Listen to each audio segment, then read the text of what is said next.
عبداللہ بن عباس رضی اللہ عنہما کہتے ہیں کہ میں ایک دن رسول اللہ صلی اللہ علیہ وسلم کے ساتھ سواری پر پیچھے تھا۔ آپ نے فرمایا، اے لڑکے، بے شک میں تمہیں چند اہم باتیں بتلا رہا ہوں، تم اللہ کے احکام کی حفاظت کرو، وہ تمہاری حفاظت فرمائے گا۔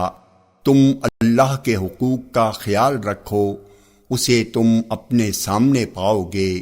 جب تم کوئی چیز مانگو تو صرف اللہ سے مانگو، جب تم مدد چاہو تو صرف اللہ سے مدد طلب کرو، اور یہ بات جان لو کہ اگر ساری امت بھی جمع ہو کر تمہیں کچھ نفع پہنچانا چاہے تو وہ تمہیں اس سے زیادہ کچھ بھی نفع نہیں پہنچا سکتی جو اللہ نے تمہارے لیے لکھ دیا ہے، اور اگر وہ تمہیں کچھ نقصان پہنچانے کے لیے جمع ہو جائے تو اس سے زیادہ کچھ نقصان نہیں پہنچا سکتی جو اللہ نے تمہارے لیے لکھ دیا ہے۔